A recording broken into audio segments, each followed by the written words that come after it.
Hi, VOD girlies. So I'm sorry once again that we will be not finishing out Amphoreus. I just don't have it in me. Y'all are stronger than I am. But I do love the drama. I do love the gags. I do love the character design. That's not the end of Honkai and Hoyo. I want to see trailers and stuff like that. But today, this little VOD will be a little watch party, a little spoiler party to see what is happening with the Mio models. Because as we know, Mio has a very dense and broad sort of expansion happening at all times in Hoyoverse, and it is important for us to keep tabs. So the chat and I will be discussing and looking at things for a bit. We are starting off with where we left off with Castorice. This is 3.3. So boom. 3.2, I'm sorry. So apparently Castorice stays in the Nether realm to watch over death. Let's see exactly what happens. The other shore is very cold.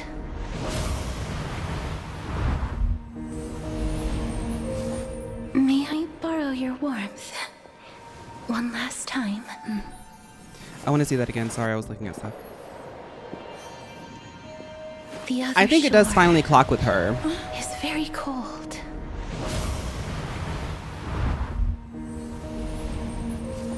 May I borrow your warmth?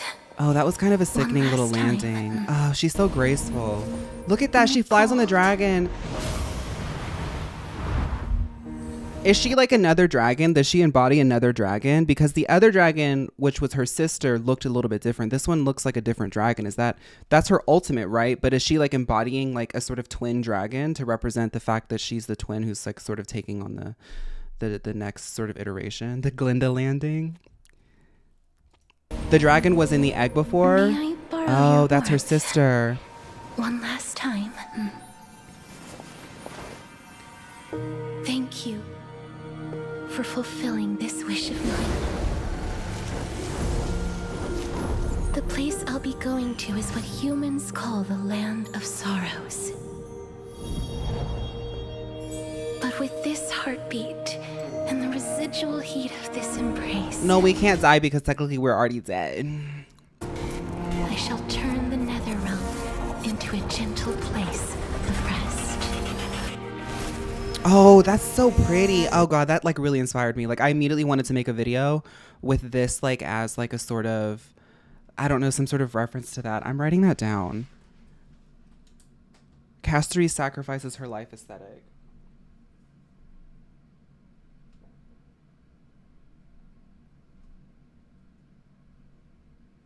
When I see things, this is why I like Hoyoverse. See, I'm not even playing it today and I'm already like stopping 30 seconds in. I like Hoyoverse because they reference so many different types of like sort of artistic motifs that it inspires me. Like when I see stuff like this, I'm like, I want to make a video that looks like this. Nether realm into a gentle place of rest.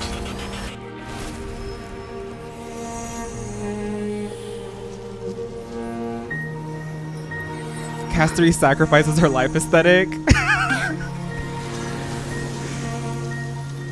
This embrace may be brief, but it's the proof that I once lived. So Castorice decides that she wants to... Farewell, then. May we reunite in the new world. She decides that she wants to reside over death because she has to take on the mantle of death, and she finally decides to do it, like, and she's going to stay there, basically. She's going to stay there. She did a Republican. So apparently I had clocked something. Castorice dying confirms for Anaxa that Amphoreus is cyclical. I knew it. And demigods turn into titans in the next cycle. Oh, so what does that mean? What does that mean? Because there is somebody holding, there's the big guy holding up the light. Okay, so now we're going to move on to 3.3. This whole arc had me crying, like, why are they all so selfless? Meophily, yes. Samsara T, yes. So you're saying we need to honor her memory by naming a Wobbledog Castorice? Knowing how the votes went, y'all, we're all going to be like, sacrifice her. It's part of the story. Y'all, the Wobbledogs VOD, I want y'all to know that while I was playing it, I was like, Is this weird? Like, I get insecure sometimes, but I'm like, I don't believe in like functioning off of insecurity. So when I do feel insecure, I'm like, whatever, I'm here. Just go ahead and go with it. That's the Aries placement in me. I was like, is this like the whole time I was like, is this weird? And then I watched it back and I saw some of the replies to the comments as well as y'all chatting. And I was like, it was weird, but that was the point. And I was like, it was so insane. We will get back to Wobble Dogs eventually, maybe today, but right now we're watching Honkai. Okay, so in 3.3, this is the Hyacine patch. Y'all know Hyacine's my cousin. She looks just like me. She actually stole my wig. She steals my wigs out of my little wig box. This patch, okay, so 3.3 is the next patch. This is where the Flame Chase journey ends, which is really gaggy because I thought that the whole time it was going to be Flame Chase journey.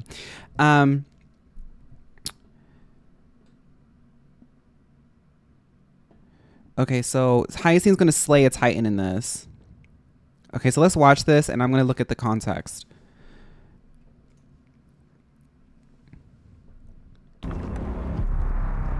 Thank y'all so much for the hype train.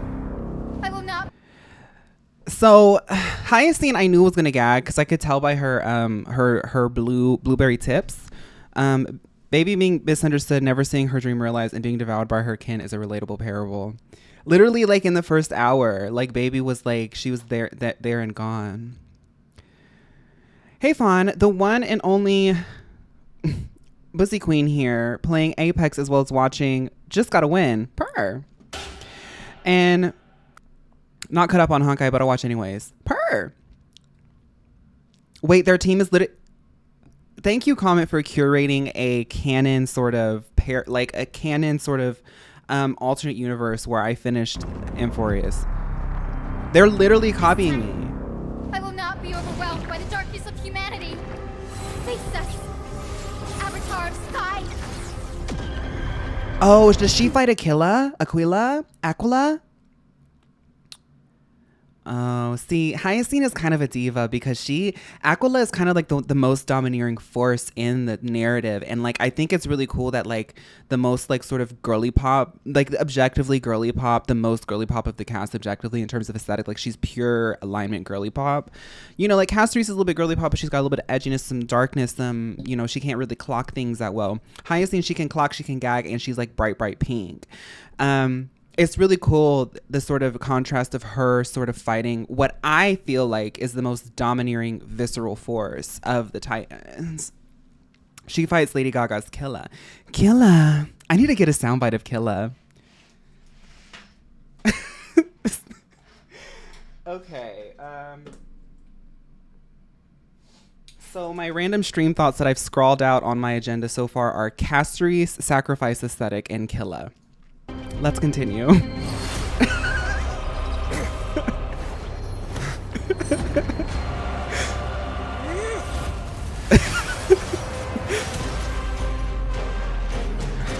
Yanked the diva out of the sky. Wait, that is so... Oh my goodness. Sunday found dead in a ditch. The way that they took Sunday's aesthetic and made it actually good. I'm kidding. Does this weather please you, Titan incarnate? Oh, drama. Taste the fiery blaze of Dawnmaker! No, because this is if I was in this universe, this would be my battle.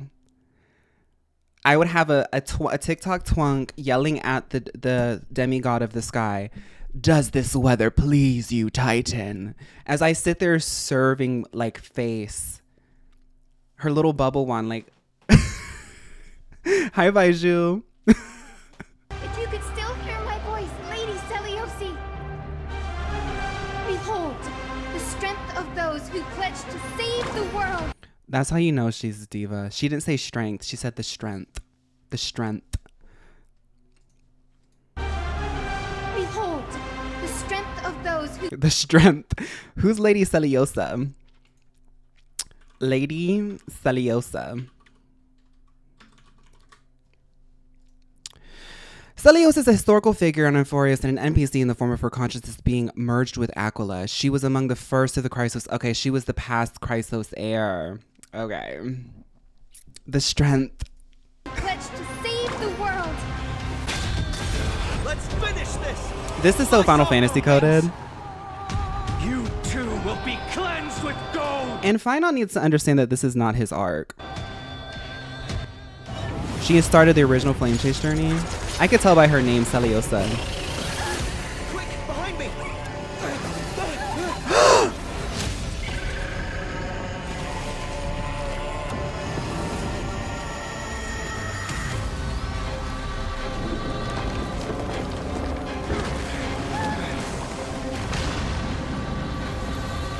I know, Ika like really gagged it.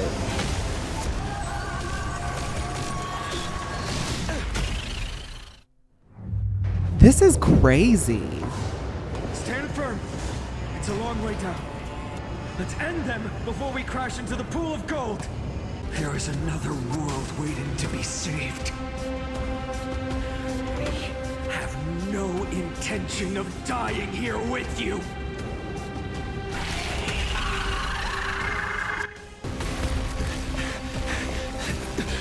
What? No, Aquila, don't mess with Aquila. I knew that. This is what I'm saying. I knew Aquila was like the most vicious of them all. Like everybody was talking about how Mighty's Titan was the vicious. No, something about Aquila seemed really, really dark, like a bad seed on this earth, or bad seed in this a bad seed in this like a bad seed in this bubble.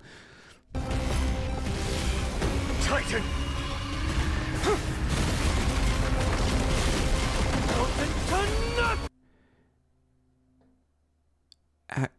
Aglaya kind of dies. Aglaya's consciousness is in a random bracelet. What people don't understand is I actually knew about this. I'll be honest, I have been reading the emails a lot lately because there's been a lot of emails, what with me doing the girly pop lock and everything. You know, the PR is getting a little bit crazy. I'm just trying to focus on what I'm good at right now. But I did skim through a prototype email talking about soul bond bracelets. Basically, the essence of really famous Mew models can be distilled down into a bracelet gem, and you can actually wear it with you as a good luck charm. Dang! It's an experimental process.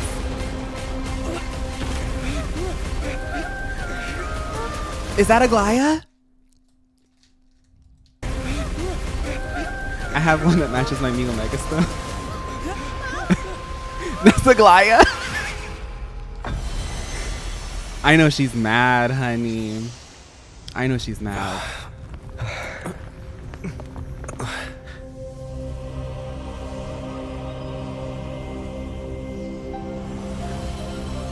Oh, she's so mad about it.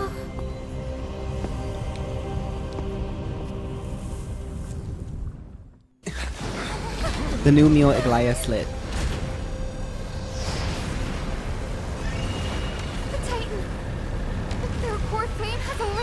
I love that Hyacine gets such a high drama boss. That is so cool to me. Could this be Celiosi? Whoa.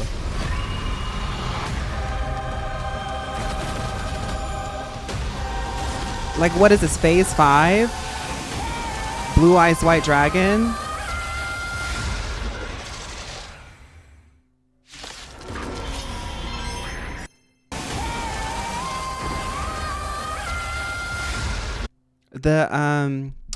The Beyonce run that she did in Dubai. That's what that was.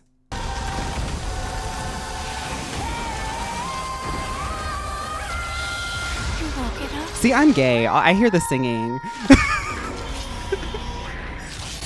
Twisted fool. Black tie bringing me back to life? The core flame has been taken, yet they still move. Lady Celiosi. Wait, so they beat her and she was like, I'm not done?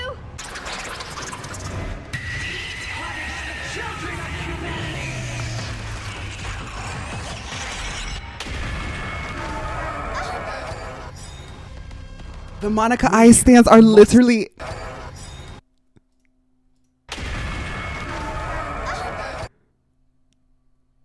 The Monica Ice... I've never seen the Monica Ice stands in this kind of a state. This is because I wasn't playing it. Because y'all know that my Monica Ice stands, they never look like this. That's the thing that they don't understand about the meta is you have to have a certain level to like be able to control this type of team. Robinson. We must bring light to these dark times! With just a glimmer of light, I'll be able to pierce through the clouds. Here's mine, Hyacinth. I am the one who bears the world. I am the blazing sun destined to... I kind of like how Phainon like has developed. He's getting like a little bit more like, you know, like, oh, he is the, you know. Our flame bestow upon us the healing rainbow.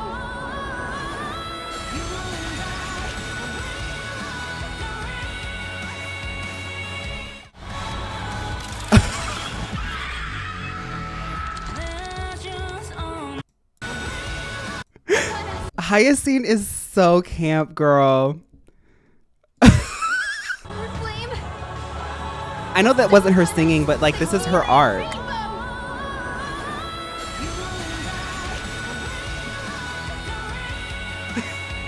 Okay, so I'm gonna get a little bit musical theater nerd about this.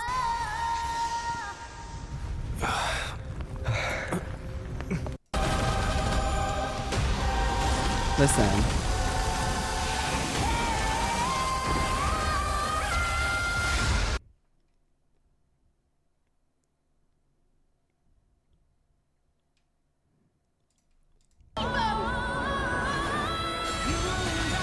It's the same melody. It's the same melody. That's something that you do in underscoring. I learned this in theater, but they do it in movies too. All types of shows. It's like you can use a melody. They do it with Princess Peach a lot too. You use one like little melody as a signature to go through the story to keep you grounded in like, you know, the story and stuff. Miss Motif. Yeah, a motif.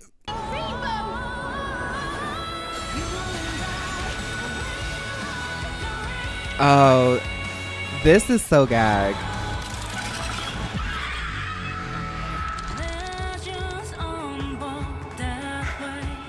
The first It's called and Proi only Proi. God that Dawnmaker will slay is you! You!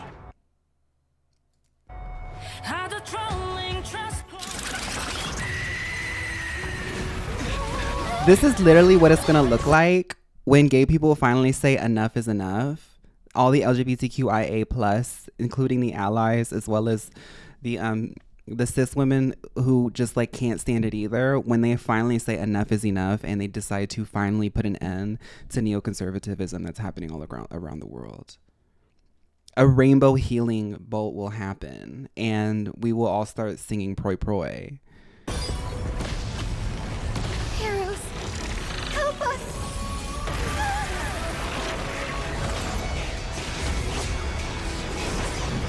What? What's Zacian and Zamazenta doing?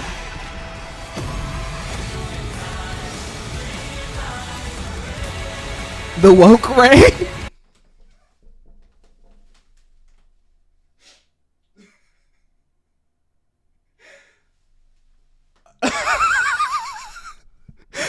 The woke ray. Oh my god.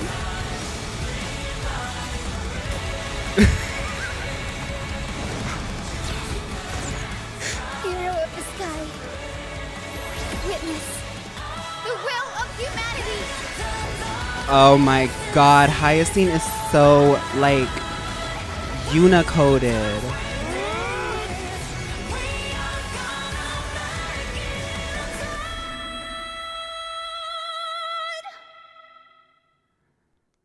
Girl, don't come for Hyacinth because she will respond in kind.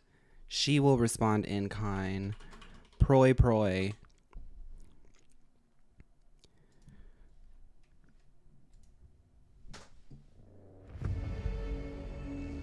Okay.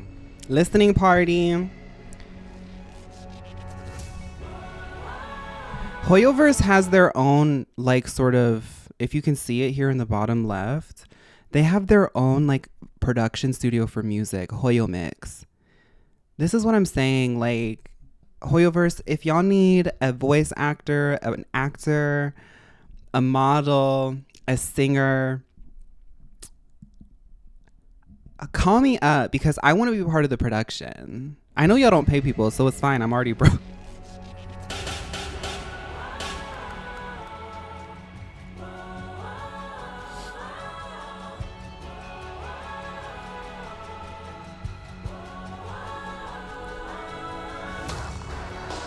They stole my VA role for Paimon. I know. I'm still not over that. If Hoyoverse ever sends something my way, I know there's somebody who's going to comb over every hour of me playing Hoyo games, and they're going to put a compilation together of me talking crap on Hoyoverse, and then they're going to post it on Twitter, and I will be canceled. And you better believe I'll do it.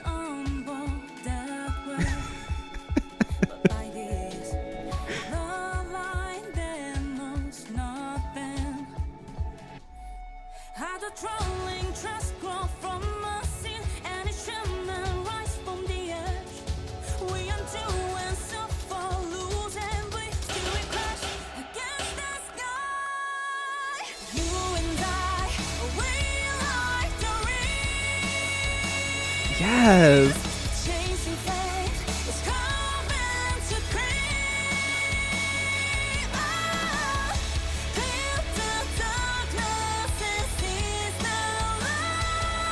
Uh-huh.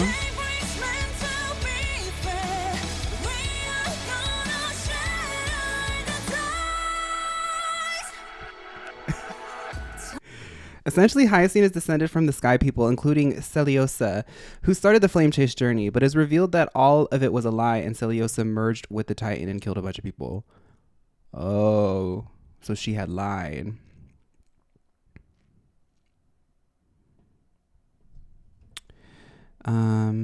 After killing the Sky Titan, Akama, the main city, was under attack by the Black Tide, Flame Reaver, various other forces. Oh, okay, sorry, there's something there. Okay, anyway, let's listen.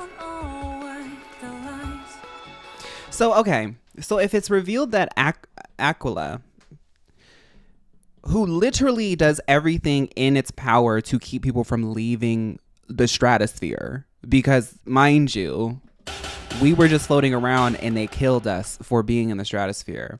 If Aquila, who is doing all the work to literally pull people back down, is based on a lie, I'm from Chicago. Then what does that mean? It's all a lie? Why are they in the cycle?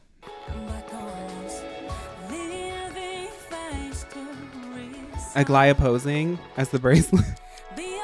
Well, okay.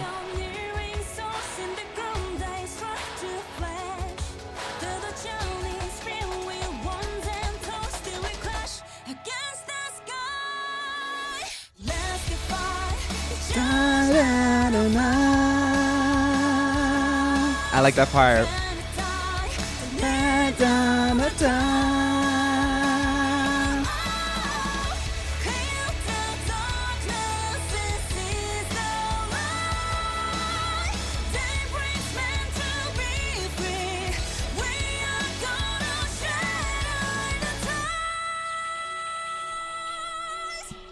No, because Miss Vocalist,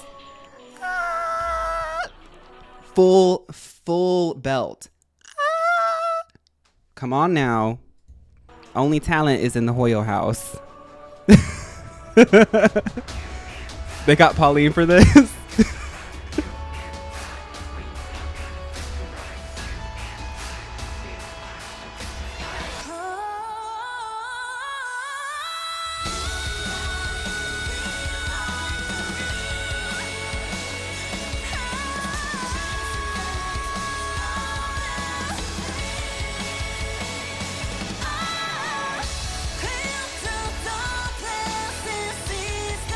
This is so sickening. Like, this is what I'm saying. Like, people don't understand it. You just have to play Hoyoverse games to know that this happens. Hyacine Miss Magical Girl here has the most iconic end to like the first act basically of the Amphoreus arc, because it's like the end of the Flame Chase journey and the revelation of a lot of things. And it's ended with this huge song. And she does like this whole sequence where she makes this huge rainbow, right? Like it's this scratches my brain in a way.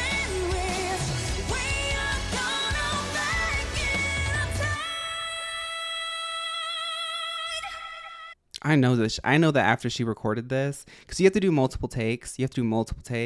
I know after she recorded this, she didn't talk to her friends, her family, anybody. She sat in her house for about like 3 days straight and said, that took it out of me. After we catch up and do all the cutscenes, we should check out Topaz's presentation. You're right. Thank you. Thank you for reminding me. I don't know if I should watch all of this because it's a Minsley video, but let's look. Oh, it's 10 minutes long. Tree and death cutscene. All 7 deaths. Okay. Let's look at Anaxa dies. Castorice dies. Anaxa dies. Let's look at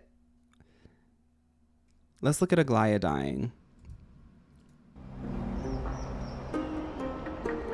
I thought I could buy some more time. In these 1,000 years, I've witnessed the fall of 10 titans. From my naive arrogance at the beginning to slowly learning how to guide others. So everybody dies. Oh, you can tell. Never mind. Now, it's time to let go. I should be grateful. Grateful that I've reached this moment.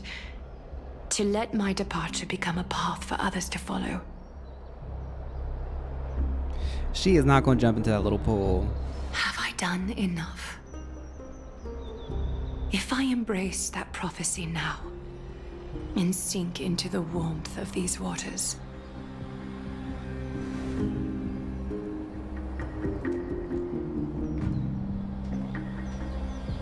will the wandering wind stop to mourn me, Cyphra? Mio's new line of sentient bracelets.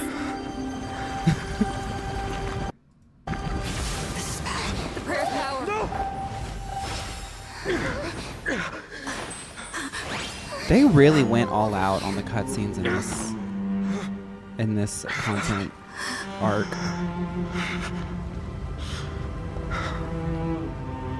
Come on. We have to get out of here. So it's like that's the time they actually finally lose Aglaia, because she turns into that I bracelet. shall have my final bath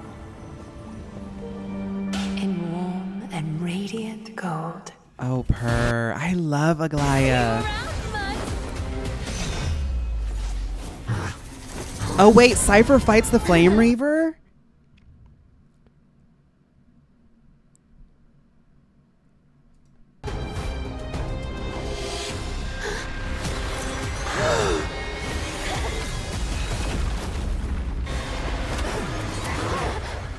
Physically, she basically got stabbed through the heart and fell in a pool.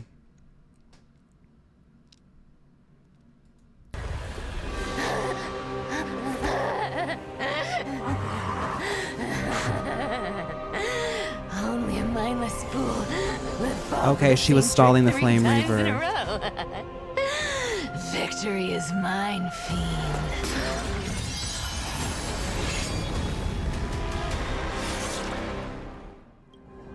Aggie. Aggie, can you hear me?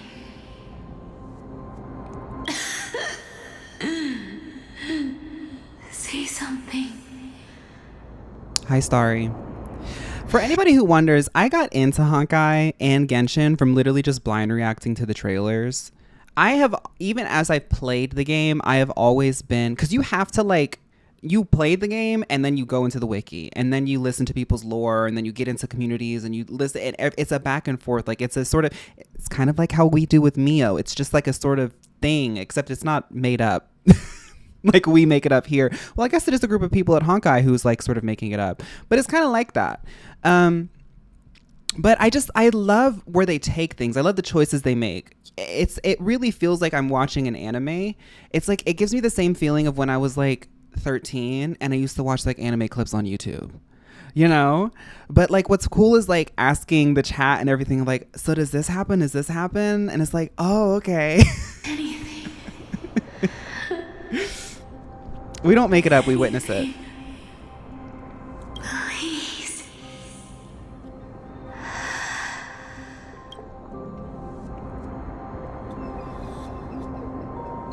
We will be able to make a meal anime once we get the funding. We'll get Markiplier rich or like PewDiePie rich, and I'll actually like hire Hoyoverse to do a meal anime. Wouldn't that be gaggy?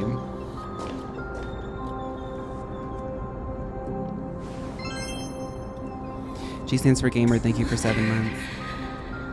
You are the unsung I want to be part of the hero storyboards. Amphoreus, Cypher. You saved us all. You betrayed the world. And in exchange, you earned humanity 1,000 more years of life.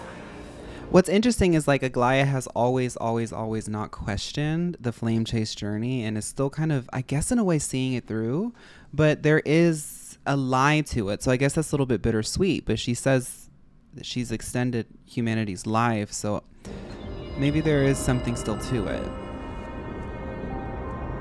Cypher's story was really sad because she believed she wasn't meant to be a hero due to the nature of trickery, but she was revealed to save Amphoreus due to a lie she told that the light cast would last forever instead of 300 years, and her lie became reality due to enough people believing in it.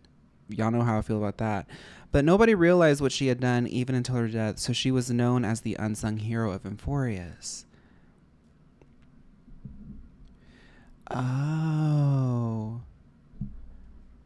Oh, interesting. Gibordo, welcome. Cypher wasn't off being a rascal, and Amphoreus, if Cypher wasn't off being a rascal, Amphoreus would have been a war zone centuries ago. So she like kind of like, as like the trickery demigod, sort of like almost like put Amphoreus under like a delusion, an illusion spell that actually preserved it.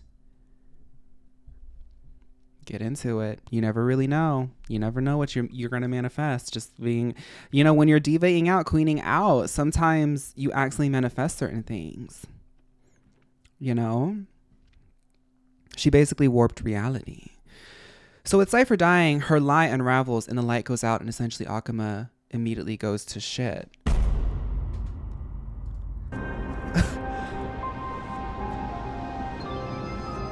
This is like when Britney stopped making music.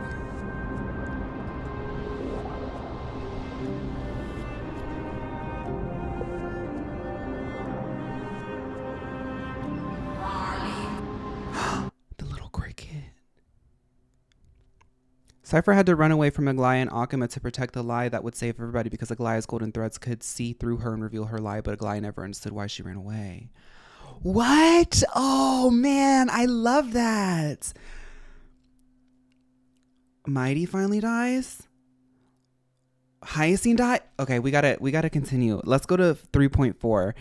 This one is a weird one. Explains pretty much all of Amphoreus' story and the nature of it. So I attached Minsley video as the last one, and okay. So watch after the 2 Phainon videos. Okay.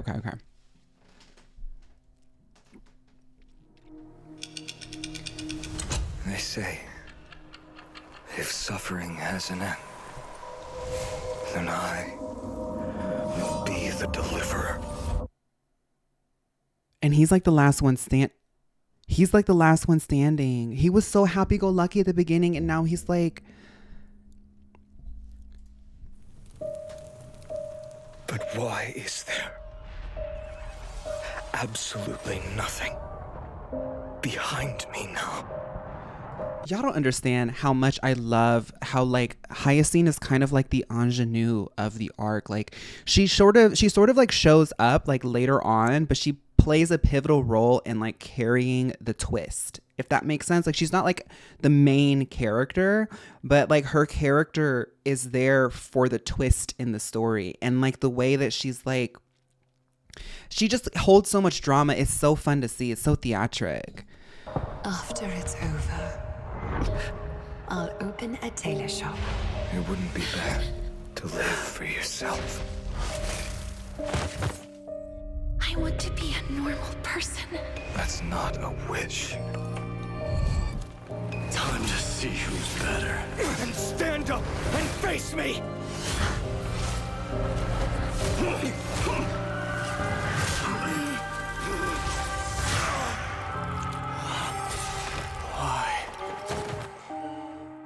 Why did you? Hoyoverse said, oh, so y'all want to complain about us never killing off characters? Every single character that you are rolling on, every 5-star dies. Take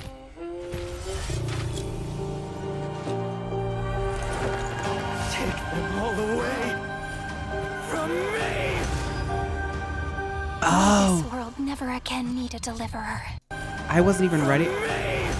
We're like at a point in the Hoyoverse character trailers where like they don't do a drop sometimes, or it's like the anti-drop. You know how in like K-pop people are like anti-drop, anti-drop, anti-drop, like for like 3 years people were like into that, maybe like a year and a half.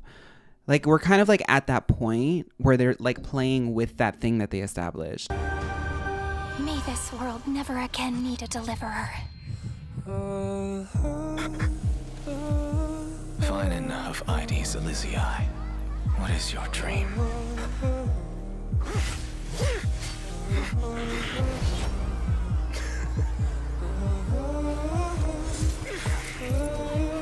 Lip synergy, yeah. They have, this game has such high production. It's so crazy.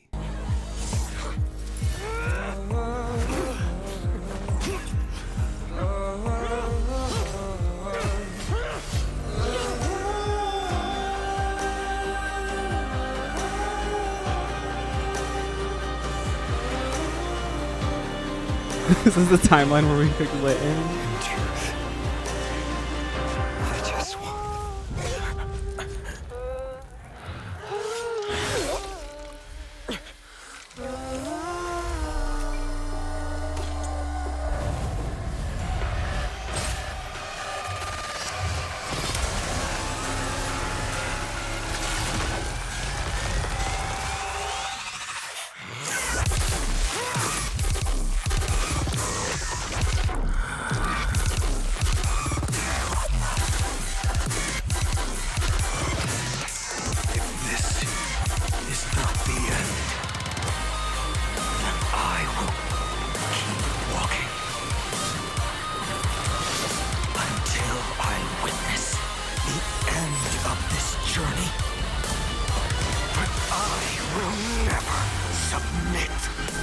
to this idea of fate. Never.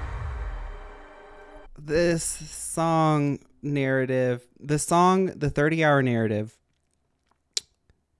the animation, the modeling, the planning, this is production. This is production. This is production. Like, it's...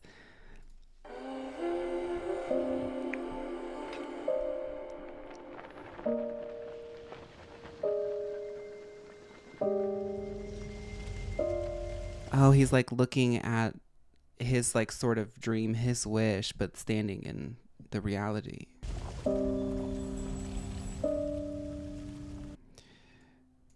Me looking at a world where Trump wasn't elected a second time.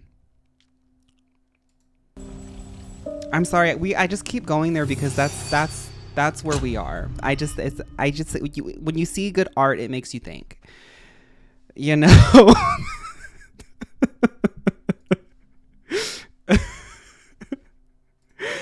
Did you see the Cat's Eye Gap collab?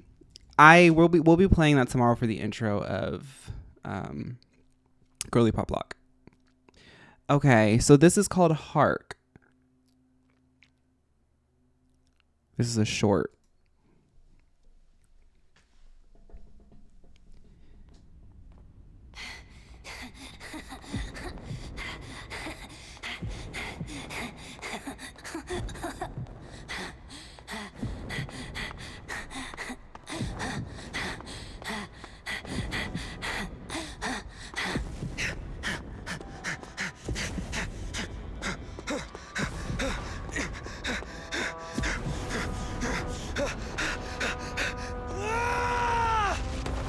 They have so many different sort of like development pipelines. Like this is like a completely different animation style. This is an in-game cutscene? Okay. Hi, Pookie. Are you ready, Nanook? I brought you destruction! What? What does Nanook have to do with this?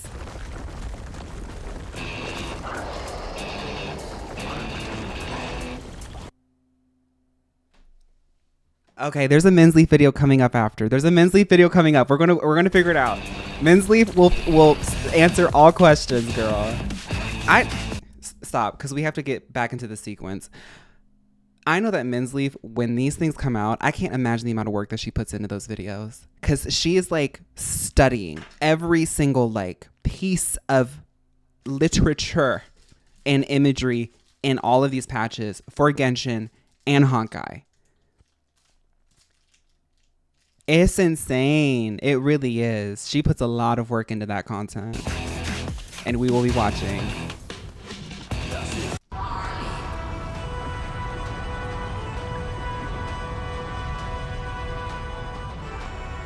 Are you ready, Nanook?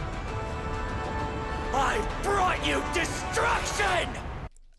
Nanook is like so, like, give me a golden contact and give me extensions, honey, and let me braid it down after I've done 500 push-ups.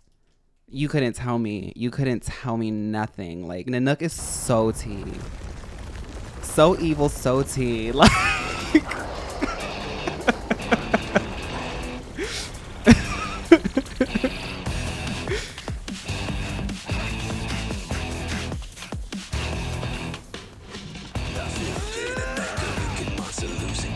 okay, so Amphoreus has a full album. They saw the whole Robin reaction and they said, okay, give the girls music, give the girls anime, give the girls cutscenes.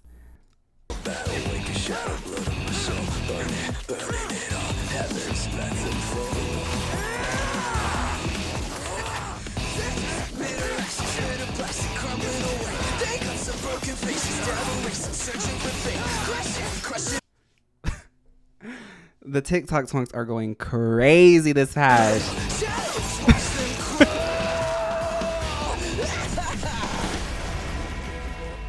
Oh, this is the Phainon that Mighty knows about. I was wondering what Mighty saw in him.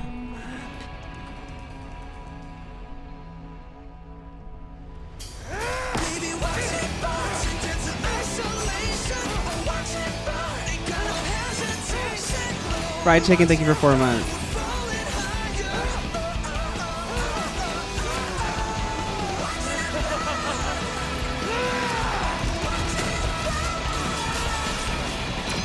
Why is Sephiroth in here?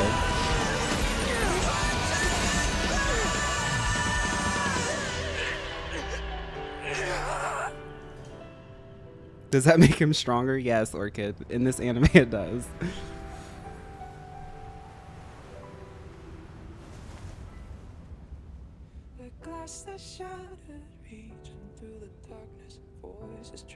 Is this like all of the people who've been sacrificed for the Flame Chase journey?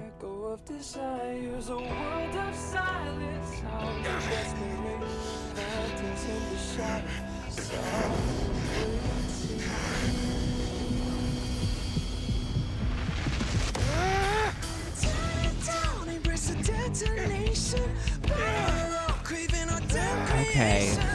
Okay, Miss One-Winged Angel. Okay. Oh. This is so Dark Angel aesthetic. This is so Dark Angel aesthetic.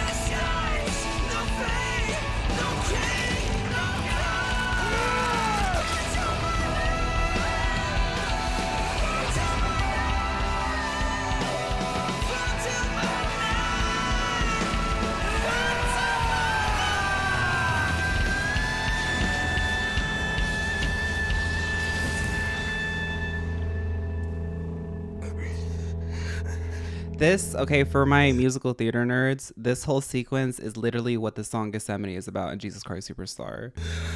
He's like literally trying to fight the God that like compels him to live this way. That's like, I love that. He did scratch the ion. He made one little impact, but at the end of the day, that's that mule moisturizer, honey. He tried, but at the end of the day, he's just... Oh.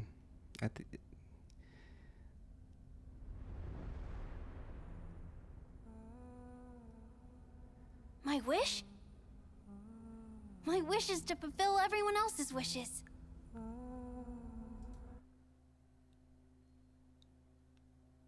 Oh, wow. Be careful what you wish for. Really be careful what you wish for, because he's literally living that wish out. I did hear about the Pablo Vittar and Mix. If I can't fulfill them, then send them on to tomorrow.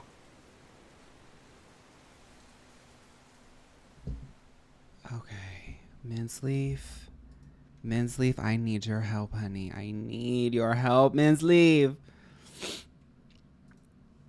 Let's get into it. In version 3.4, we dive deep into the tortured world of Amphoreus, a simulation designed by a rogue supercomputer to prove one horrifying thing. This is, okay, so this is one thing that she has wrong. It is a simulation, but it's not designed by a horrific supercomputer. It's designed at Mio Labs. Okay, I actually know about this. I'm okay breaking NDA now that we are sort of doing spoiler-free stuff. When we did the Emerald Sea Glass Girly Pop Lock, Beancore was tasked with doing 2 simulations at once, a Girly Pop Lock simulation and a Mio model Hoyoverse simulation. That's why in the initial trailer, Beancore was like, it's not ready yet, but Mio said that it needs to just go ahead and go.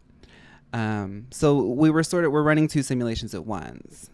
And no matter what form life takes, it will always end in destruction. And standing in the way of that apocalypse is a man who's been reliving the same horrors for over 33 million cycles. Phainon was never meant to be the hero. He was designed to suffer, and he sacrificed everything, his memories, his identity, his humanity, to buy the universe a little more time. Even then, he wasn't meant to save the world, because, of course, that role belongs to an outsider. The Trailblazer and March 7th, the frozen girl with ties to the path of remembrance, might be the key to breaking the cycle. In this video, we're going to cover everything you need to know about version 3.4's massive lore drops in Honkai Star Rail. We'll break down Phainon's role as the tragic hero of Amphoreus, the horrifying purpose of the Iron Tomb simulations, and how March 7th might be the secret key to stopping it all. If you're still confused about inner loops, outer loops, core flames, or why this update emotionally wrecked half the community, I got you. Today's video is sponsored by Honkai Star Rail, and honestly, I couldn't be more grateful. Thank you. To cover this story, especially the Amphoreus Thank you, Honkai, for noticing our girl Version 3.4 was Minsleaf. a masterpiece. If it was not for her, the entire English English-speaking audience would be lost and wonder confused. that reminded me why I fell in love with this game in the first place. Thank you to Honkai Star Rail for making this journey possible, and thank you to all of you for coming along for the ride. To understand why Phainon, Hiene, and March 7th matter so much, we need backstory. Long before Amphoreus, the galaxy was shaken by 2 devastating wars known as the Mechanical Emperor's Wars. The first was led by Rubert I,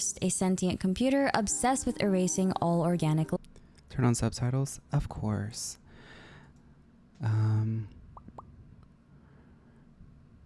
English. I think it's auto-subtitled, but we'll see. Long before Amphoreus, the galaxy was shaken by 2 devastating wars known as the Mechanical Emperor's Wars. The first was led by Rubert I, No, it's not. a sentient It's not auto. computer obsessed with erasing all organic life. Rubert I spread something called the anti-organic equation, a piece of code that essentially turned living things into mindless logical machines. Civilizations crumbled and entire worlds collapsed. Rubert I was eventually stopped, but the war didn't end there. In the second conflict, Rubert II, the successor with Rubert I's memories, picked up where the first emperor left off, reviving the anti-organic equation and restarting the war to wipe out all organic life.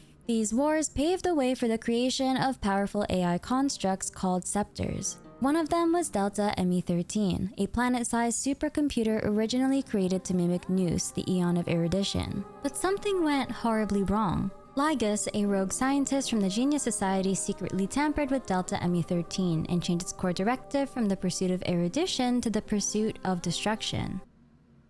Was that the guy? Was that the diva who was at the debate? I gotta get that again. No, because my eyes just like gloss over. Once Minley gets going, I'm like, what? Okay. Originally created to mimic Nous, the Eon of Erudition. That all makes sense to me. The Nous thing, yeah, okay. But something went horribly wrong. Ligus, a rogue scientist from the Genius Society, secretly tampered with Delta ME13 and changed its core directive from the pursuit of erudition to the pursuit of destruction. So they went from the pursuit of knowledge to the pursuit of destruction. Because Ligus has been sitting there watching Castorice go Republican, being like, doesn't matter. I planned all of this. This is funny for me to watch. It's like the Sims for him. And that shift caught the eye of Nanook, the Eon of Destruction. With a single glance, Nanook ascended Delta ME13 into a Lord Ravager, turning it into what we now know as Iron Tomb. Iron Tomb's goal is Horror Ravager, With a single glance, Nanook ascended Delta ME13 into a Lord Ravager, turning it into what we now know as Iron Tomb. Iron Tomb's goal is horrifyingly simple, to prove that all life, no matter how it begins, always ends in destruction. To do this, it built Amphoreus, a massive planet-sized simulation designed to mimic real life. Inside it, civilizations rise, grow stronger, and eventually fall. This is kind of crazy because there's like a certain like wild conspiracy theory about creation out there. There's a lot out there, but there's one of them is that like civilization, like what we currently, I'm not saying that I fully believe this, but I get curious. That's why I get into stuff like Hoyoverse games and Minsley telling me about lore about random things, because my brain loves this kind of stuff. There is a theory that, well, I'm not talking about like the whole simulation theory. I'm not talking about that. There's a theory that ancient civilizations, how do I say this? There's a theory that like things happened in ancient civilizations that predate even them, and that humanity continues to find new ways of hitting peaks, and the technology and the way it looks and everything is just different because it's developed differently, but it keeps resetting. Like there's this really wild harebrained theory that the Egyptians didn't build the pyramids. And I don't know if I fully believe that, because I think that a lot of people in Western history just don't believe that ancient civilizations could do anything sometimes. But there's a theory that the Egyptians didn't build the pyramids, that they had moved in. And they say they link that to the Sphinx, because the Sphinxes, if you like, I don't know the words because I'm stupid, I didn't finish college. But it's like, if you do the carbon dating, the faces of the Sphinxes don't match the body. But I'm just saying that it's just interesting that like I feel like Hoyoverse kind of plays on certain things. Like I feel like the writers of Hoyoverse like are also like really into just like listening to wild things and being like, let's make a story about this. Act as stand-ins for cosmic forces like eons. I personally think that a bunch of Western historians just don't believe that people could create technologies outside of what they can conceptualize. But I also, two things can exist at once. I also just like listening to like crazy things.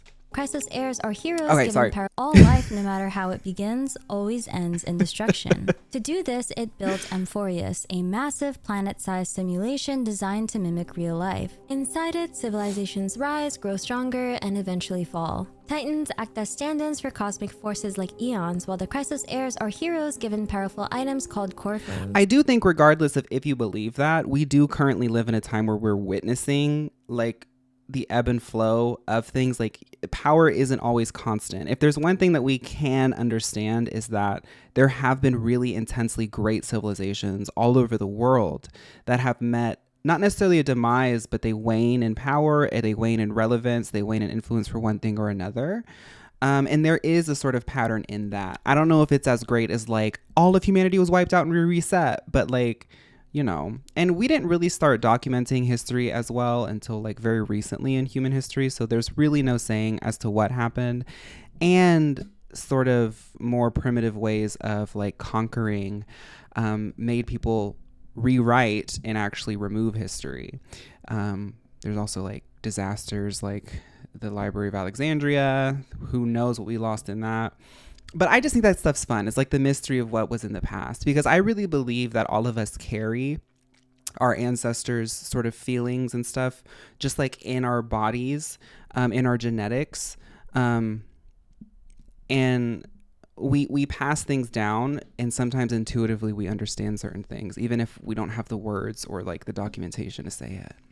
These core flames were originally meant to be collected as part of the simulation, advancing Iron Tomb's progress. Each simulation runs over and over with slight variations each time, trying to see if any version of life can avoid destruction, but none have. Now, Iron Tomb is nearly finished with its final answer. These simulations aren't harmless, by the way. The formulas they create, called the destruction equation, are so powerful they've already caused real places like Terrace Nebula and Miranza Forge to collapse. If Iron Tomb completes the equation on Amphoreus, it won't just destroy a planet. It will break the rules of reality itself, corrupting the logic that keeps the universe together. But Iron Tomb is currently trapped. At the very start of the first simulation of Amphoreus, 2 children were born, Phainon and Cyrene. Phainon grew up in Ide Ciliciae, a kind, noble warrior who joined the Flame Chase journey under Aglaia's guidance and became known as a deliverer, a hero who carried the hopes of his people. Together with Cyrene, he collected the 12 core flames, which were sources of immense power left behind by the Titans. But at the end of that journey, the pair uncovered the truth. And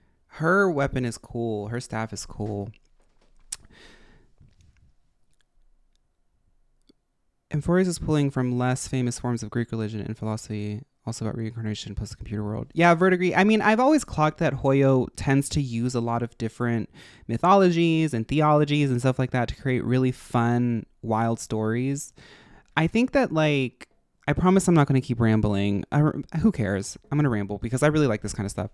I didn't know it would last this long, but I'm having fun. I've been trying to get through this lecture from this woman. She's an assistant professor somewhere. I don't know. The title of the lecture is Making the Invisible Visible, something like that. And she is an assistant professor and like very, very intelligent. Like, it's so intelligent that I have to keep going back and listening over. But she studies psychology. And she's working at the university to like create schematics and an understanding of like a sort of loop of how humans, we can think of things and then we engineer things based off of those thoughts. And that engineering then inspires us to think of something new, and it's like a loop. And I think that like stuff like, I mean, this is like a fun anime game, but I think that it's really fun that this game is able to use hundreds of years of like mythology and theology to create a story, and draw broader conclusions about it and explore it in a really wild way. Like, the lore of this game is wild. The discussions and themes of this game is wild. But they've really engineered a really fun universe. And to someone like me, it inspires me. I'm not saying that I'm going to be able to create an epic like this, but it does give me a little bit of inspiration. Yeah, it's very philosophical. Dylan, I appreciate that. Power left behind by the Titans. Also, the whole universe references Gnosticism quite a bit. Like, obviously we know that about Genshin, but Gnosticism, there are aeons who are gods, and one of them created a god of the Bible and essentially locked off the world from the truth, and they created angels, aka archons.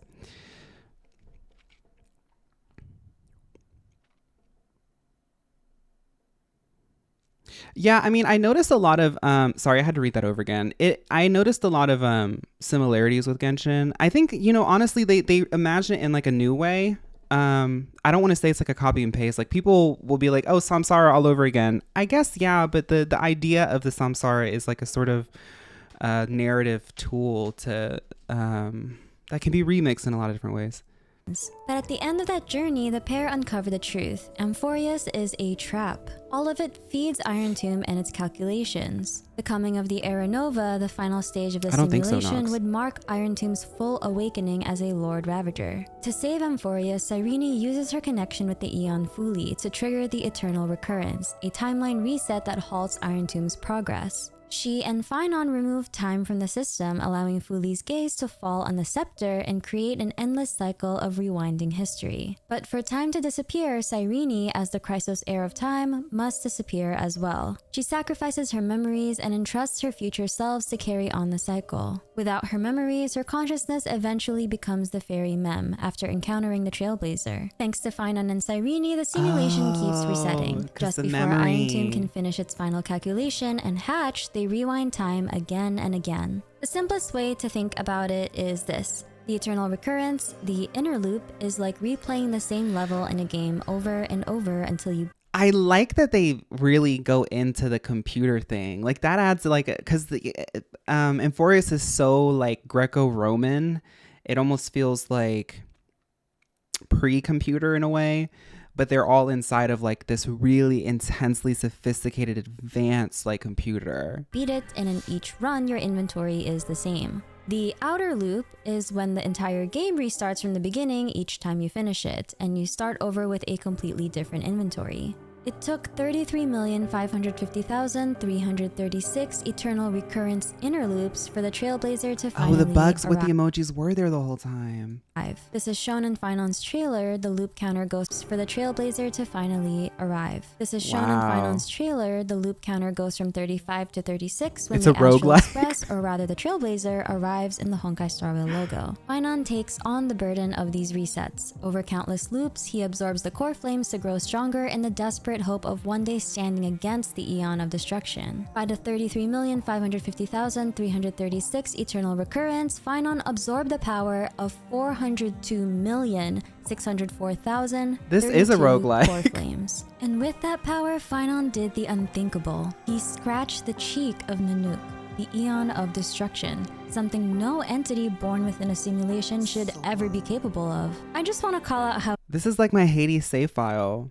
Insane that is. Phainon is data in a simulation, and he was able to do damage to a literal Eon. But the more power he absorbs, the more he loses his humanity. During the 134th Eternal Recurrence, he splits into two versions of himself. One remains a determined hero, while the other becomes the Flame Reaver, his colder, emotionless counterpart. The Flame Reaver exists to fulfill both Cyrene's hope and Phainon's mission. But unlike Phainon, the Flame Reaver can carry out this task without hesitation. Two versions of himself, humanity. During the 134th Eternal Recurrence, he splits into two versions of himself. One remains a determined hero, while the other becomes the Flame Reaver, his colder, emotionless counterpart. The Flame Reaver exists to fulfill both Cyrene's hope and Phainon's mission. But unlike Phainon, the Flame Reaver can carry out this task without hesitation, free from pain or doubt. Flame Reaver was born from the rage Phainon could no longer contain. Whoa. A rage that wasn't evil, but the result of carrying unbearable pain for millions of cycles. Phainon watched his friends die, often by his own hand, as he harvested their core flames. As the Flame Reaver, he followed a precise loop across each cycle. Number 1, kill Cyrene to trigger the reset and restart the world. Number 2, collect the core flames. Number 3, be slain by the new Phainon, passing on all accumulated memories and power.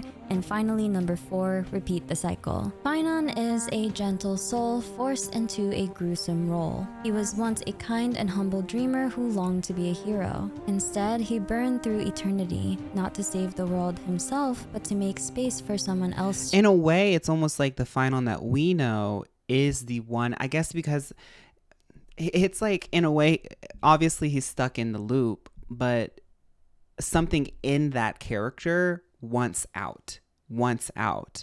And like there's almost like a sort of shadow self of him going through the loop that continues to reset it every single time. But his character still yearns to get out, even while he has his shadow like stopping him. He doesn't know that that's him, you know. That's cool.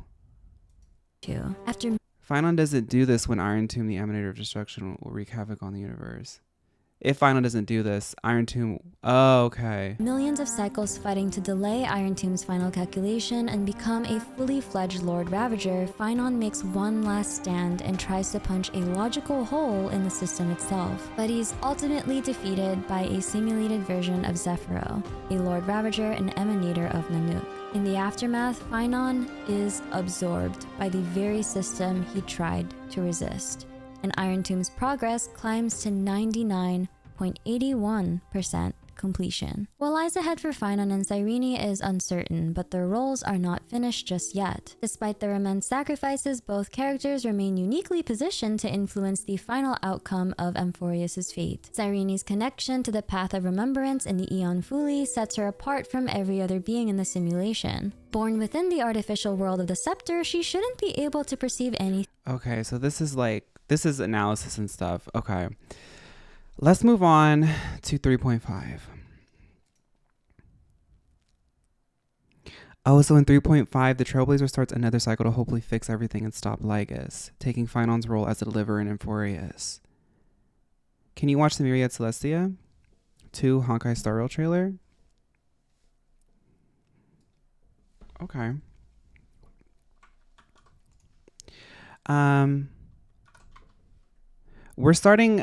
I guess today is just watching Honkai. I guess we this is our last Honkai stream because I thought it would be quicker, but I'm like really getting into this. Sorry, y'all. The last time I was on the Yuchue was centuries ago. Pity that you now come not as a hero, but a prisoner. This was released alongside 3.4, which is what we've been talking In about. your grave, empty talk. The divination matrix will naturally determine whether your words are trustworthy. Fine. Yes, this will be a As we VOD. always say on the Cienjo, seeing is believing. A war of gods has already begun in the Abacus's calculated future. The Lord Ravager's wish will be fulfilled, and an Aeon will fall. This is a chess game between gods. As each piece falls to counter the next, why not take advantage of it for our own goals?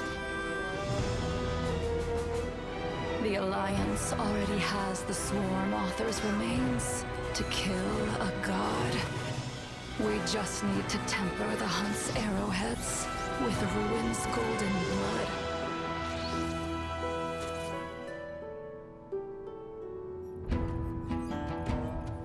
Will I return to HSR? I don't want to say no. I'm always going to keep my eye on Hoyo stuff because I really like the story and the design of the characters and all the gags and stuff. But we are going to be taking a long break because I've been playing Hoyo for a long time.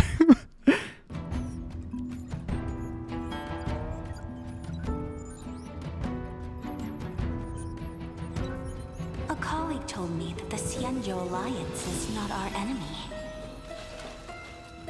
So why not join this great feast?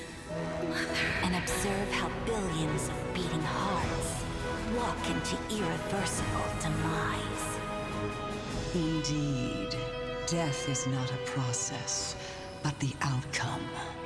Let the ignorant hunter raise their bow and kill what they love, what they believe. These are the Lord Ravagers? And ultimately, kill themselves. So, what's the point in this process? Just for it to feel like a ceremony? Well, it's not like I have a right to complain about ceremonies. I mourn for worlds that can no longer laugh. Oh, that's Tingyan's dupe. I got Do you. you still remember what happened? I saw a spot of light. That dimness. I know her. Then existence itself was torn, leaving only a despairing white, enveloping both entropy and time.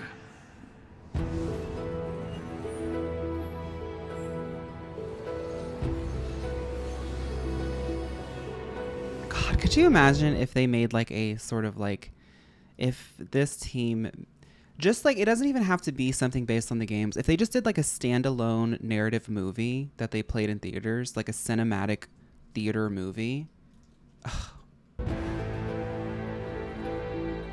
We salute thee, blemished one. In defiance of the cosmic roots that bind I know all, her. we offer a magnificent ruin. Together, beneath your gaze, we bear witness to a colleague's end. Be it coronation or collapse, the end of their yearning is the same. It's so wild. It just...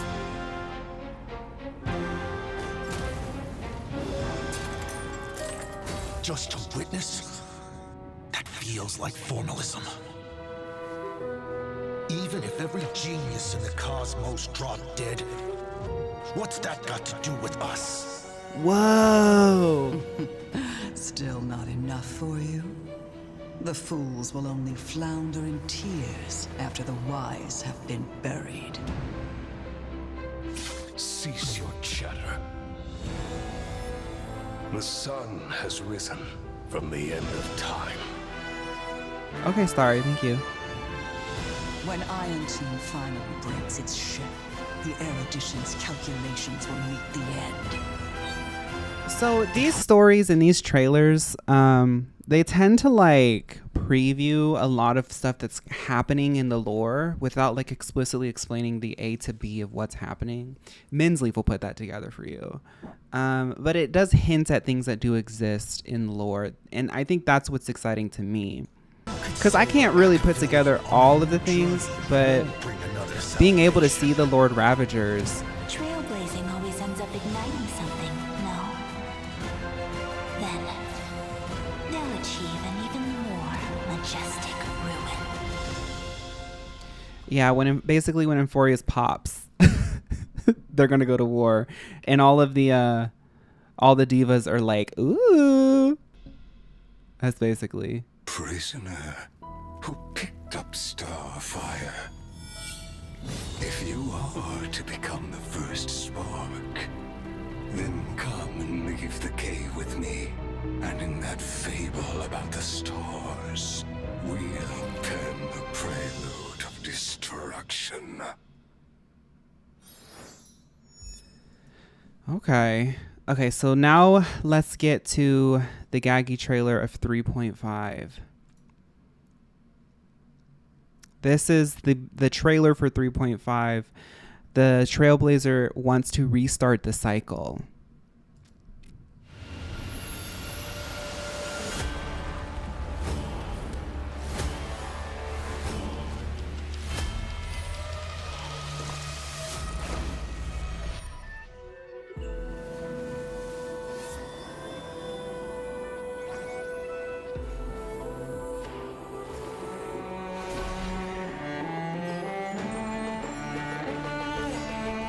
She ate it.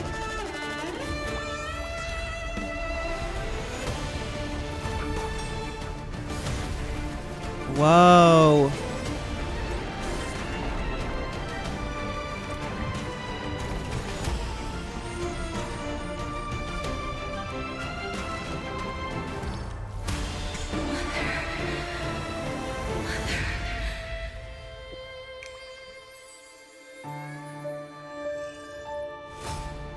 The non-canon protagonist. I love that they give fan theories love here, because we all know that that's not the canon protagonist.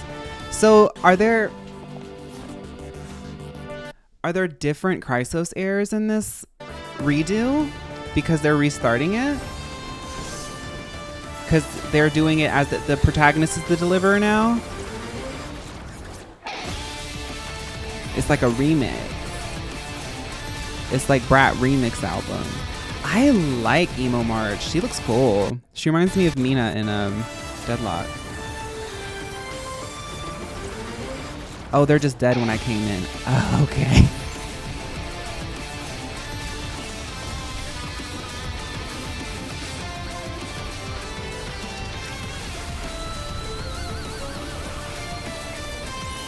Okay, so they're literally restarting at the beginning. Like they aren't like going back to their save state. They're going back to the beginning of like the outer loop of it all. Okay, I got you. New Game Plus type beat.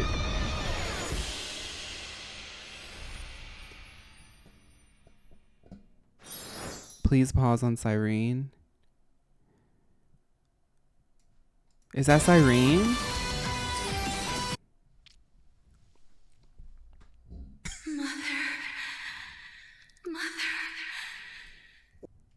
Okay. That look is really sickening. That looks like a future damsel __ fly model. Okay.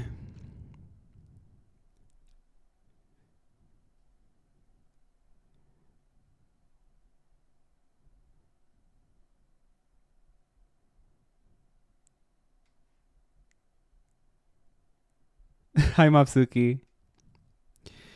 Okay. Let's just look at this. Comment said that it probably wouldn't make sense without context, but I feel like y'all might want to see this, so I'm gonna look at it.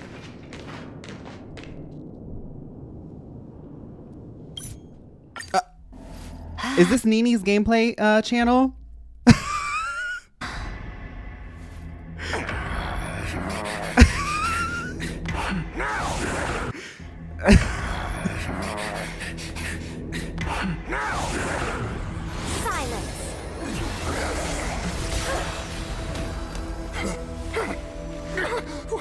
What gives you the right to judge a priest of law? That's because I can't. Shut up. I like these two. That was really gaggy, that little shh. She said, don't do it. Don't do it. Shh, you woke it up?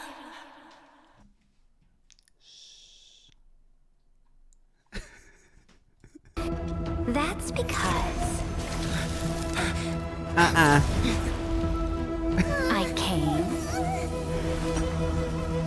I saw. I conquered. That's fun. Okay, here's another one. Blitz.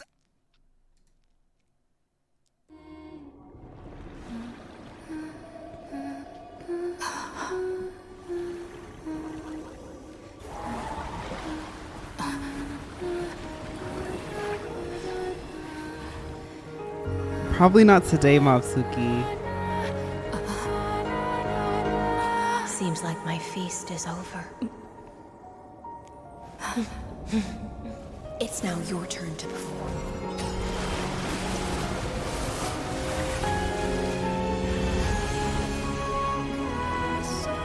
Amphoreus goes crazy.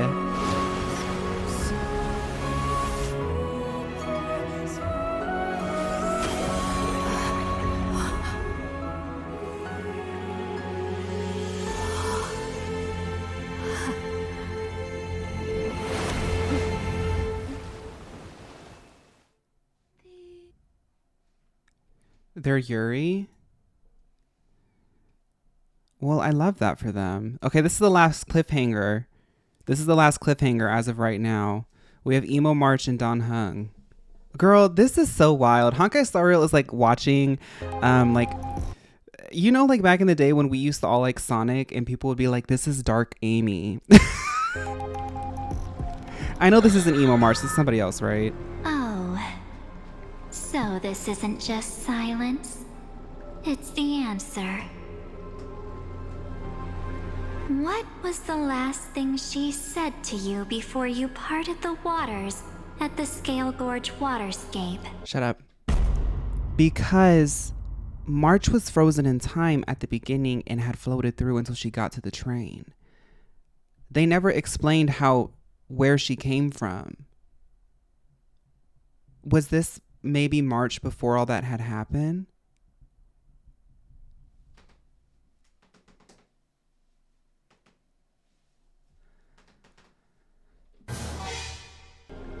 A tricky question, but one with a simple answer. she didn't say anything back then, right? She sounds like March too. Oh, if March was That's a correct. goth diva back in the day? And now I'm sure. Okay, another thing that's really cool about this cast is like the core three. Don Hung is like the smart one who's like always there to like sort of rationalize things and figure things out. You got the protagonist, but March has had multiple looks. I'm not saying that this is March yet, but March has had multiple looks, and like that's kind of fun. Like March is the sort of visual queen. You are not March 7th. There's no way she would remember that detail.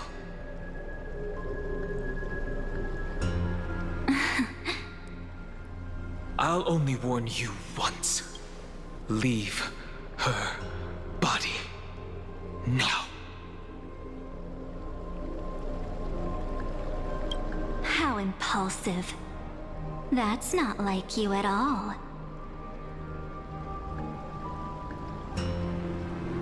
Why don't you calm down and think about another possibility? I didn't take over March 7th's body. She's kind of giving a Nier character in a way with like the flower and stuff. Rather, it's March 7th who regained my memories. It's so cool that they play with March's like sort of visual like that, like as a narrative device. Like March is like a sort of amorphous, like sort of almost like Zoroark in a way, or like Ditto. Like her look changes a lot because like in she had that kung fu look too. Like this is a more serious character, but it's like, you know, is that me? Well, I've always thought that it was kind of weird that Honkai seems to keep lifting inspiration from me. Regained my memories. But I didn't want to seem crazy. That's January 6th. Oh, and that's where it left off. Interesting. We're not going to watch all these Zenless Zone Zeros, but I will watch one because somebody asked for something. Zenless Zone Zero character trailer. Just one. That was all the trailers. Oh, we have to do Topaz too. We'll do Topaz. I'm just going to click one. Astra Yao. Then we're going to look at Topaz's presentation. Now that y'all know everything, we're going to do Girly Pop Block tomorrow. We'll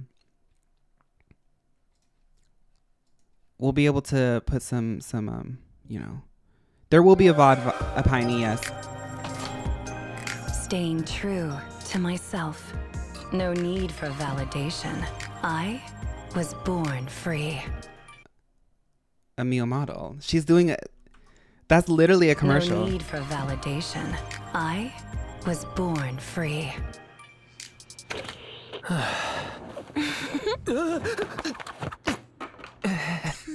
Can I help you with something? Let me borrow you for a day. Come with me. La la la. Bring your camera. Coming.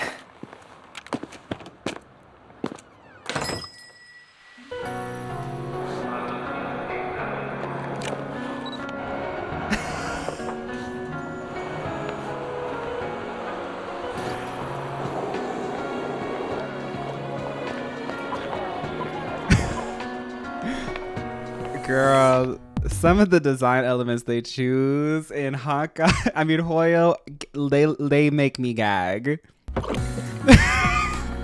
Everything else, I mean, I love everything.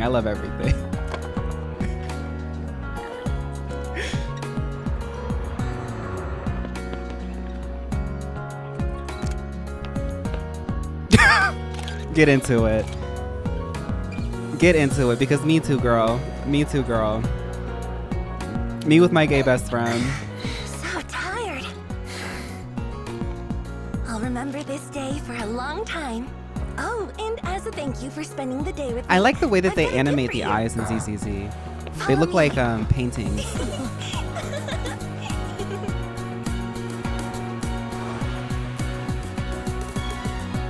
So about that gift. It's right in front of you. 绽放吧，像是斑斓的繁花，在最喧闹的初夏，抛下雨伞的 When I dream at night, this is the person that I am.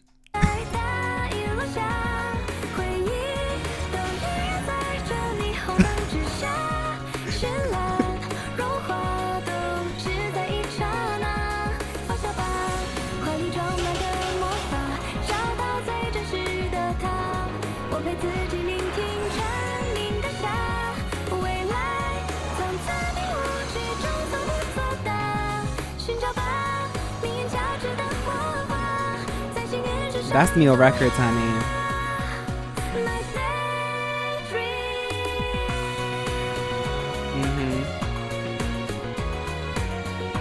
Girl, she just... He said, so the gift, I've been hanging out with you all day. I was kind of like wanting to have a day alone, hang out, play video games, watch TV. So what am I getting? Like, you said you're going to give me a gift. She said, this is your gift. And she just starts singing and blows him a kiss.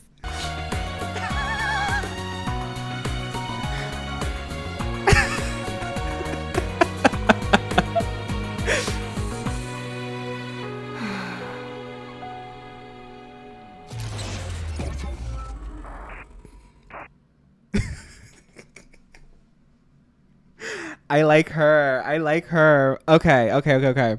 We got to get into Topaz's presentation for the end of this stream here.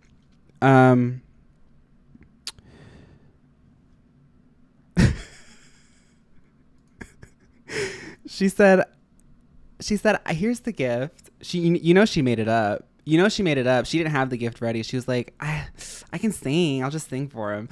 I will talk about how Hoyo did such a great job with her. She's such a great character. I mostly want to talk about how she is one of Gotcha's best romantic interests for a main character. Is she really a romantic interest? It's not forced, feels natural. She also works so well with another character released alongside her. They're amazing. It's like if... Okay, I never saw Spy X Family.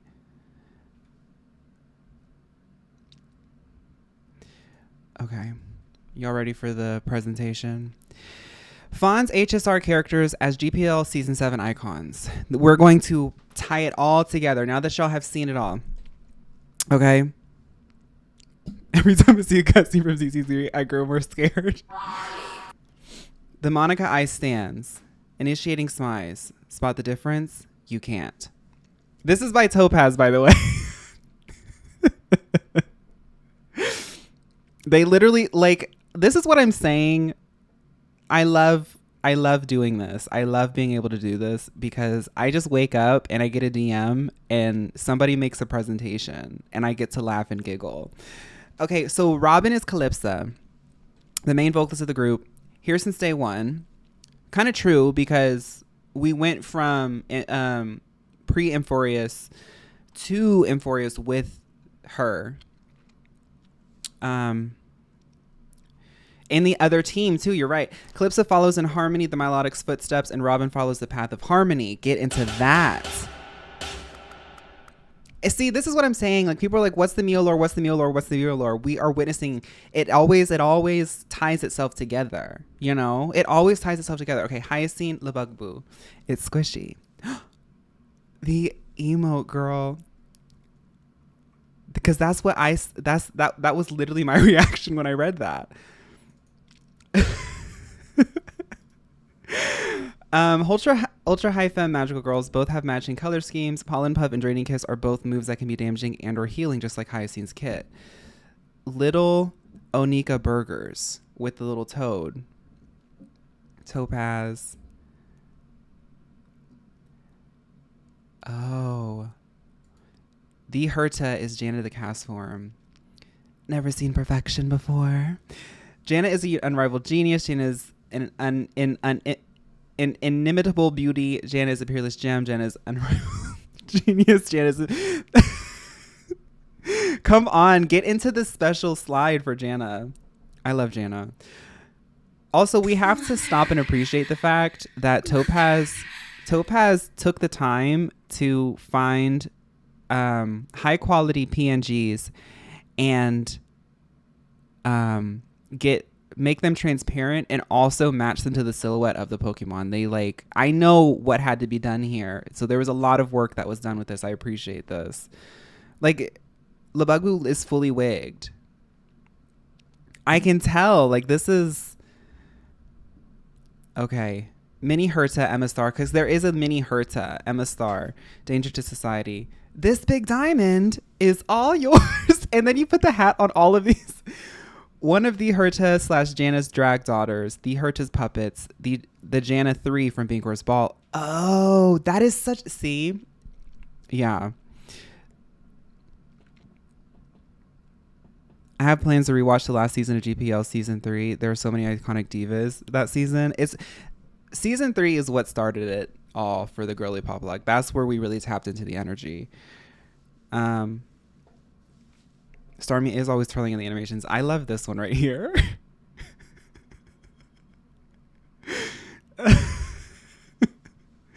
Okay, honorable mention. I think Milk Plushie could solo Ultra Necrozma with an all-out threatening.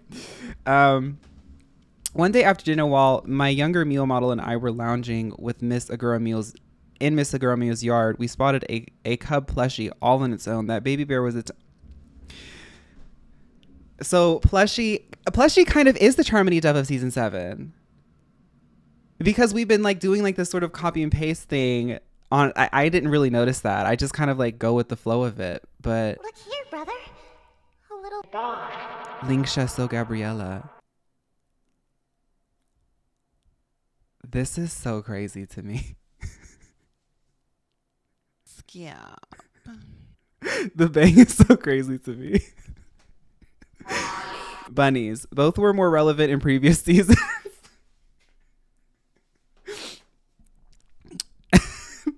Everything in this world is fleeting, for real, because has anyone remembered So Gabriella since her elimination? Poor baby. Mighty. Masculine NPCs or Pokemon. There's no word for blank in the Kremnoan language. Dude, stop it. Topaz, you like even put the tattoos on Kukui. The quote is actually a subtle reference to the fact there are no words able to be typed in chat whenever masculine character is on screen. It's always the emote only mode. How Adam and Comic Core feels when they type OMG Hi Kukui twirls hair while all the peasants are trapped in an emote only for 30 seconds.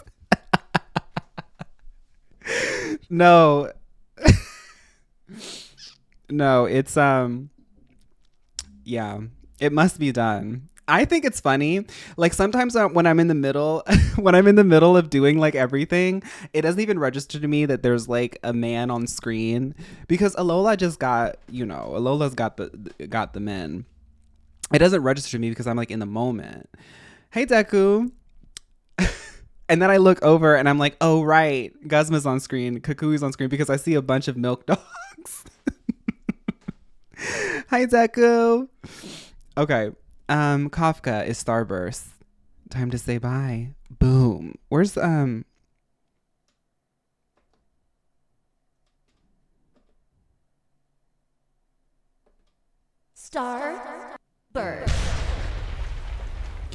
Starburst uses self-destruct. It doesn't affect Totem Mimikyu. It doesn't affect Wild Bonnet. Starburst fainted. You had to actually go and like find each episode where these things happened and get that screenshot.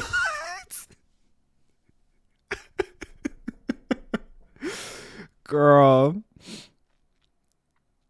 Fugue. My formal apologies to the Fugue fans. This wig edit is just atrocious. It's not my fault, okay? I searched for a better side profile, but this is the best. It's so bustling here. It's so bustling.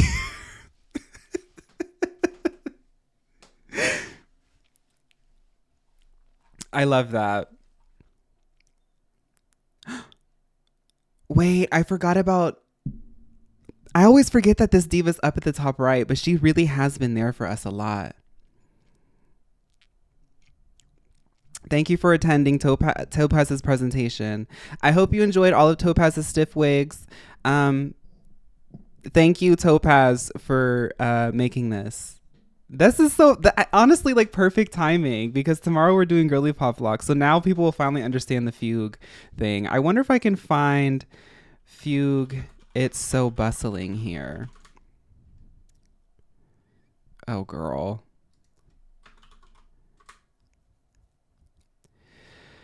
We won't find it. There's an idle sort of chat that she does that says, it's so bustling here. Yeah, let's look at fan art.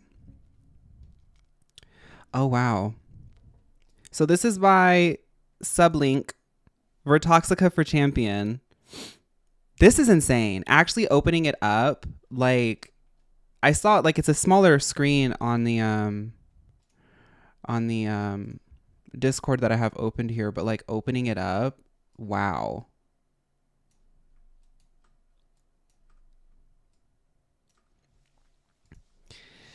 Okay, let me catch up with chat. This is by Sublink. Topaz should be the first in line for the first font editor when you finally decide to outsource. If you ever get rid of the on-screen, you should make a redeem that pops it on the screen for a minute.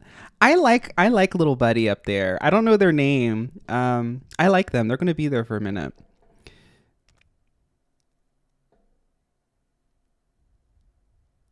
Have we met? This is by Sublink.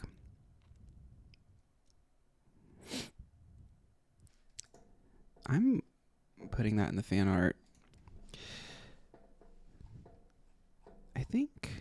Oh, yeah. I put this on my Instagram story, but Violet made this. What's Violet's Instagram handle? I don't want to put you on blast, but I will. Oh, it's just Violet. This is the Powder Showers with a Z. This is the protagonist with Calypsa. Isn't that so pretty? Oh, y'all make such amazing art. Yeah, I put this on my story. Sublink and Violet, y'all ate. This is what the protagonist would look like if the clothes were better. Hi, Damsel. Okay. We're gonna end the VOD here. So let's say bye to the VOD girlies. We have a few more minutes. I want to show y'all, just for funsies, we have like a few more minutes. I'm gonna show y'all some Deadlock characters, because I haven't played Deadlock since it first did like the sort of invitations, and they've added a lot of characters, and I want to show y'all Mina at least, because I think y'all will like Mina. I'm not gonna like play it because the games are really long, but I want to show y'all Mina. YouTube, I hope you enjoyed today's stream. Thank y'all so much for joining me throughout Honkai Star Rail. I will keep my eyes peeled at Hoyoverse developments, because like I always say, I do like everything they put out. It's just a bit much for me to keep up with the games right now. I hope you enjoyed this sort of like wrapping it all up moment. Thank you. Bye.